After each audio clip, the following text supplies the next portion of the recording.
ஏன்னா ஒரு நல்ல ஒரு சாப்பாடை சாப்பிட்றோம் அப்படிங்கிற மனதிற்கு அதோட எங்கள் வினோத் ரொம்ப தெளிவான ஒரு செயல்பாடுகளை செய்வார். அவரை நம்பி என்ன வேணாலும் செய்யலாம்.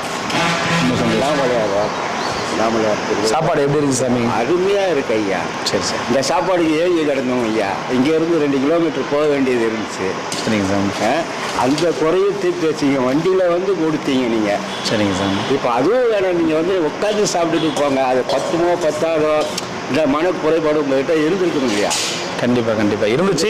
ஆனால் ஒரு வாடகைக்கு கூட இடம் எடுக்க முடியாத சூழ்நிலையில் இருந்தேன். சரி, இப்போ அது இல்லை, இப்போ நிறைய சாப்பாடு அந்த பக்கம் வர ஆரம்பிச்சிச்சுன்னொடனே கொஞ்சம் நானும் சாப்பாடுங்க அந்த பக்கம் நிறைய வர ஆரம்பிச்சிச்சு. காரில், ஆட்டோவில் எல்லாம் இப்போ ஆந்திரா ஜனங்க வந்ததுலேருந்து அவங்க அன்னதானம் ரெகுலராக போட ஆரம்பிச்சிட்டாங்க அந்த பக்கம்லாம். ஸோ அதனால் என்ன பண்ணுறது, நம்ம ஒரே இடத்துல உட்காந்து பொதுமக்களோடு சேர்த்து எல்லாருக்கும் அன்னதானம் போட்டுடலான்ட்டு தான் ஒரு நிறைவான ஒரு செயல்பாடு அது வந்து